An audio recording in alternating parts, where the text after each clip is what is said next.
Looking at a rainforest from high in the sky, you might think all the trees look about the same, but they are not. Take, for example, the Amazon rainforest in South America. Research shows that the Amazon's biological diversity, the huge number of plants and animals living there, is more of a mix than experts believed. It turns out the rainforest has many species of trees and even different kinds of forests. The Amazon covers an area of about 7 million square kilometers. It lies within the borders of 9 countries: Brazil, Peru, Colombia, Venezuela, Ecuador, Bolivia, Guyana, Suriname, and French Guiana, which belongs to France. About 60% of the rainforest falls within Brazil. For about 150 years, researchers have explored the Amazon. They searched under its tall trees to study the many plants growing there. Greg Asner has done that too. He is the principal investigator for the Carnegie Airborne Observatory program. Asner studied the plants and then, with his team, developed a tool to identify what is growing in the Amazon rainforest. They use an airplane equipped with a high-technology laboratory to create maps of the area. When the plane flew over Peru, the team learned there are many more and different kinds of forests than was documented before. Researchers once thought the western Amazon had 3 to 5 different forests.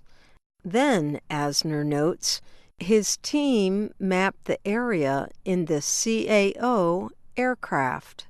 We flew over and we mapped 36 distinct forest types.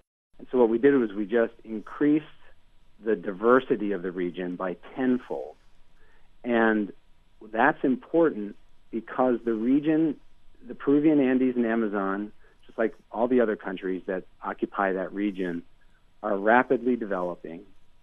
The CAO is equipped with airborne laser-guided imaging spectroscopy.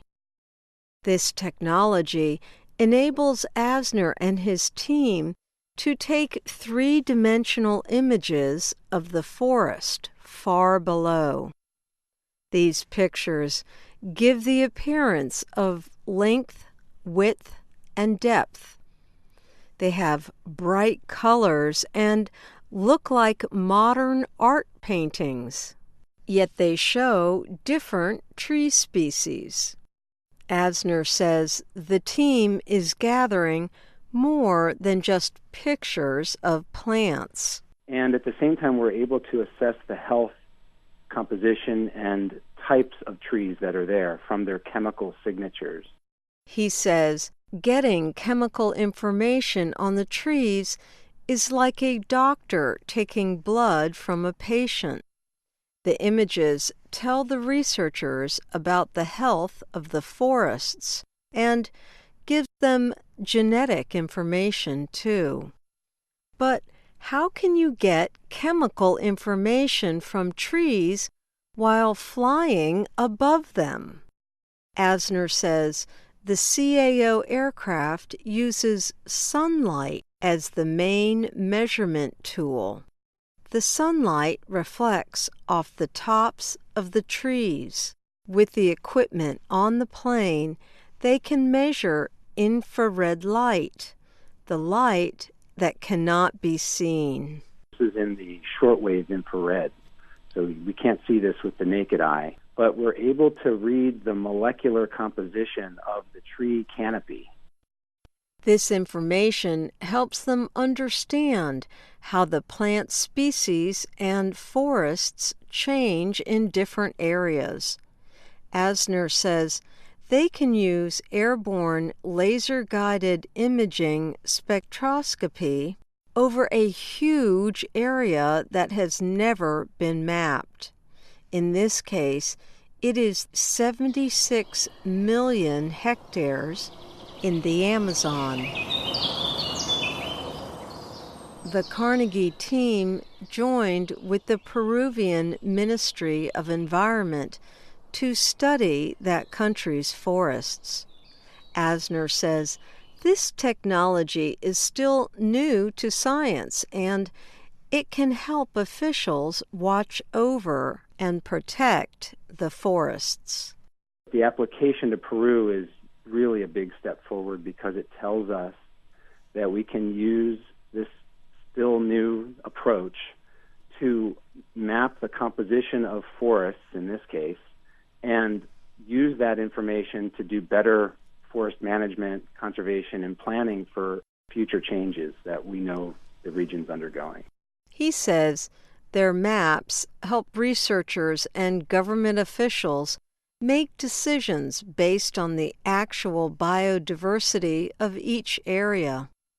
No longer are people treating the Amazon rainforest like a big green carpet, one that is the same everywhere. Researchers will be busy because they noticed plant species that are little known or completely unknown in the forest communities. The Carnegie team is now working with Ecuador to map its countryside. The images will help Ecuadorian officials preserve their forests. The next step is to take the technology even higher, to orbit the Earth.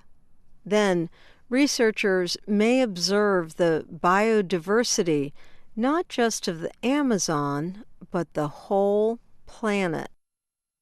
The orbiting satellite would remap the entire Earth every 30 days and measure the health of its biodiversity. Biodiversity is important to the health of the planet, Asner explains. It is the fabric that is under all the planet's systems, like water and food. So where the different species are and what types of species we have actually affects all the major processes that regulate our climate. So, Asner adds, finding ways to watch the Earth will help researchers make better decisions on how to save more species and help stop destruction of our planet. I'm Ann Ball.